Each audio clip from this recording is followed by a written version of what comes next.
how can I do a more productive, effective, good-feeling job of contouring my vibration?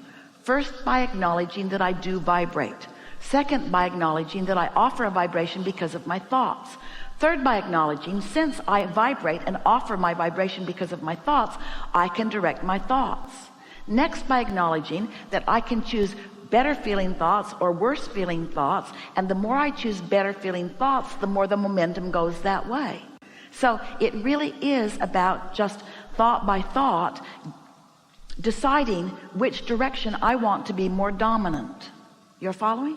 So we talk to you over time by encouraging you to choose better feeling thoughts. In other words, revenge feels way better than depression, and anger feels way better than fear, and blame feels a little better than guilt.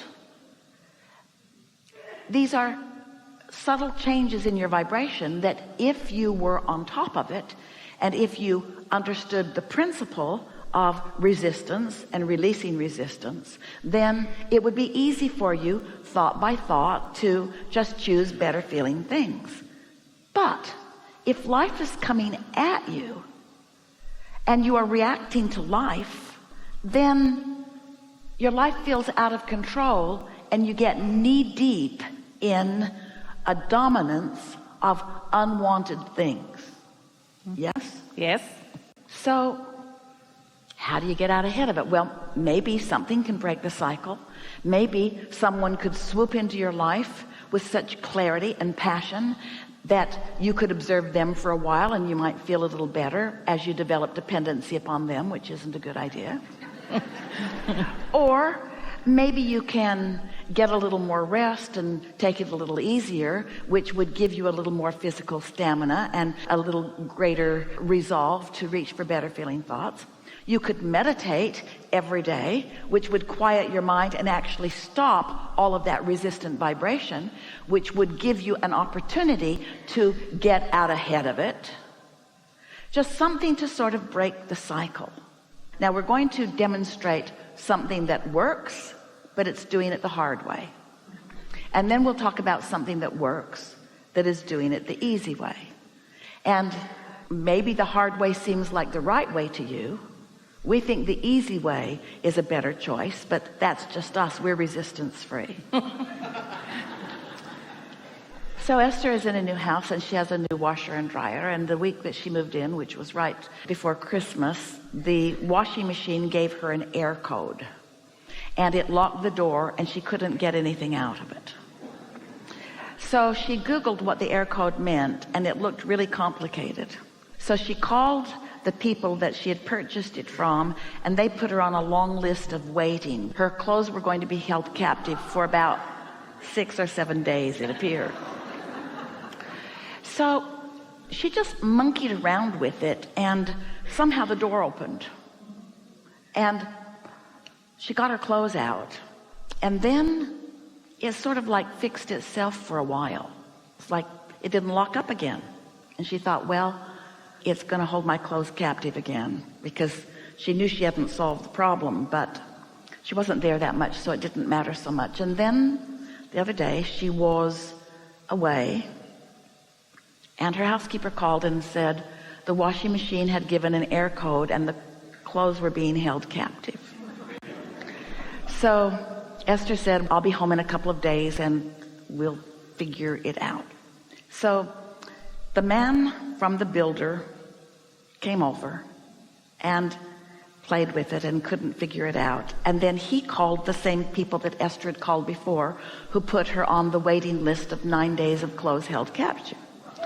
And as Esther is listening, she can feel herself all tightening up, because they bought a lot of appliances from these people, and they shouldn't be holding their clothes captive, and somebody should care more about these clothes being held captive, and it should go to a higher priority. And don't they know who Esther is?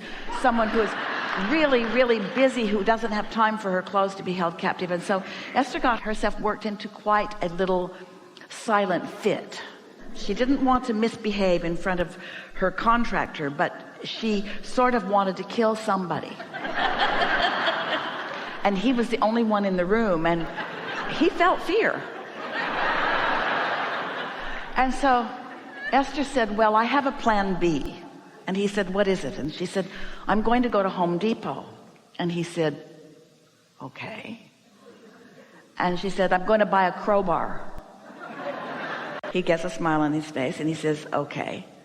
And I'm going to pry the door open and get my clothes out. And now he's really smiling because he believes her.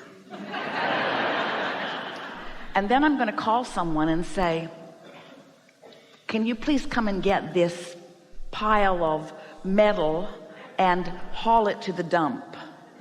And then I'm going to call somebody else and say, will you bring that shiny, bright new washing machine over and deliver it? And she said, and I'm going to do all of that today. And now they're laughing because it's a ridiculous story, but it was shiny and bright. It felt like freedom. It felt like the bondage had lifted. In other words, it was a ridiculous plan, but it was a plan. And she no longer felt bound and held captive by people who don't care. And now she's really laughing, and so is her contractor. And now they're laughing. Which pile's she in? And then she looked at her washing machine. It's a Maytag. And she said, oh, you know what? The Maytag repairman is just waiting for someone to call because he has nothing to do. And the contractor laughed and said, that's right. So Esther Googled Maytag repairman, and he was just sitting there with nothing to do.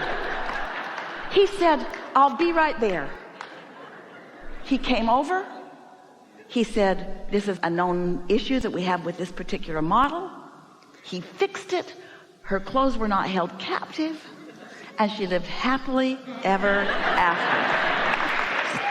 So what's that about? Now, Esther's unique in that Esther does not want to be mad, even when she knows she's perfectly justified in being mad. And so she was guided, even though it was not easy, to a stream of thoughts that led her to an idea that she couldn't find before. She could not find that idea before until she got into a place of comedy. Isn't that a really logical idea? She couldn't find it. Her contractor couldn't find it. Nobody could find that idea until they brought levity to it. So this is a demonstration of no longer wrestling into the ground and killing it and trying to fix what's broken. Instead, getting it into a clear place where you're laughing, where the ideas always are. Fun is where the ideas are. Laughter is where the ideas are. Love is where the ideas are. Appreciation is where the ideas are. The cooperative components are in the good feeling emotion places, you see. But when you're working so hard that you don't allow yourself to feel the momentum of feeling good, for Esther, she mostly feels good unless something happens. She feels great as long as life is perfect.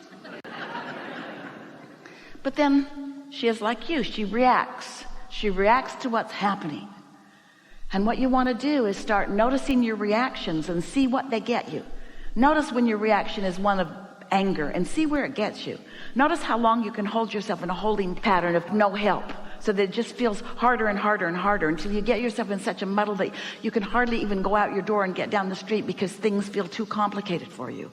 Or notice how with levity and fun, all things feel possible. This is the conversation that we want to have here today. All things are possible, but you have to get into the all things are possible pile. And the all things are possible pile is right there for you to choose from. It's just that you can't jump from one pile to the other. But knowing that both piles exist, and knowing which pile your inner being's in, and being willing to separate yourself through meditation. You see, Esther's inner being, because she can see that cone of light no matter what, so to speak, she was able to let us lead her into the idea of the crowbar. It's a great idea. It's just a great idea. She would have been able to get her clothes out. The washing machine would not have ever been the same again. And it would have required a truck to haul it away, which was the next logical step, and so forth. But your inner being can lead you from wherever you are out into the light. Or you might already be standing out in the field in the light. You see what we're getting at? There's nothing serious going on and nothing to worry about. And you're not deep in anything except potential and possibility and ideas.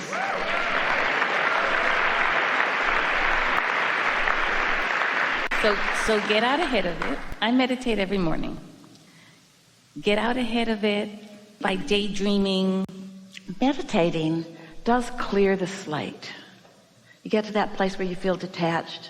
So that does put you in a place of non-resistance. But when you come out of meditation and you immediately jump right back into life and start reacting to life, then meditation and its benefit doesn't last very long, because you jump back into some of the same patterns.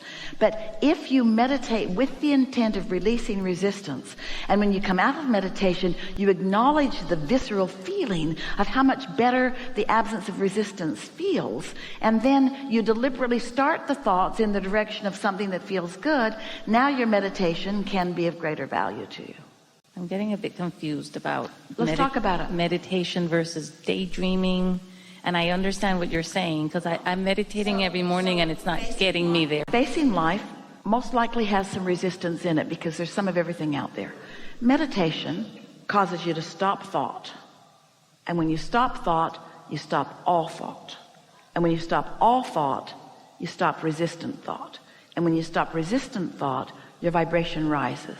So now, with a higher vibration, you have access to different thoughts than you had before. That's all. Maybe I'm not getting it, and I'm just getting there. You know I'm what a going lot of through the people do in motions. meditation? Try to fix problems. I'm going to meditate on that. I'm going to quiet my mind and see if I can find an answer to that. So when you go into meditation with a problem looking for an answer, you come out of meditation with a problem. But when you go into meditation with the intention of clearing your mind, you come out of meditation problem-free.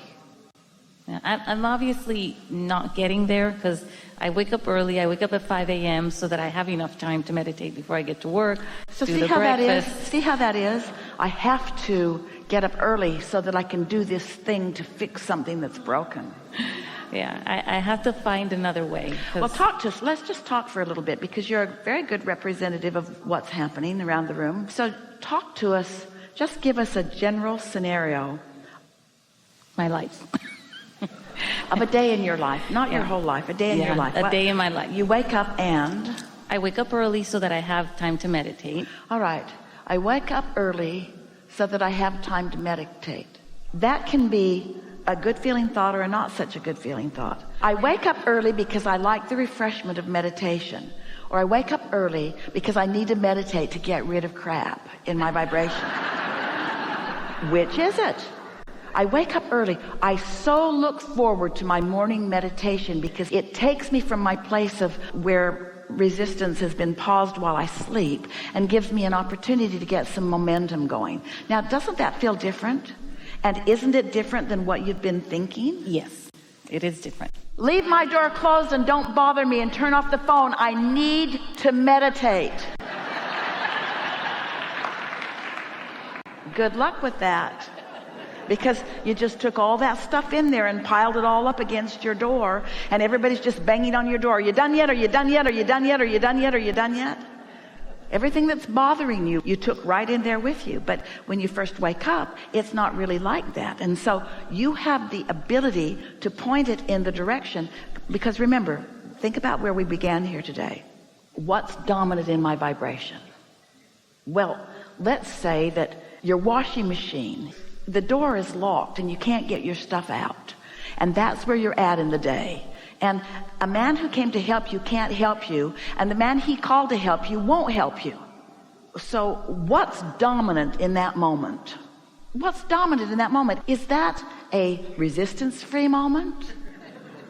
So it's clear that you want to move from that moment, but not so easy to move from that moment in that moment unless you're somebody like Esther, who really, really wants to feel good, who really, really knows what it's like to feel good, who feels good most of the time. In other words, what happened to Esther is sort of an anomaly. For her to move from that sort of inner rage to laughing in about 2 or 3 minutes, That doesn't happen with everybody unless you're a step 5 person.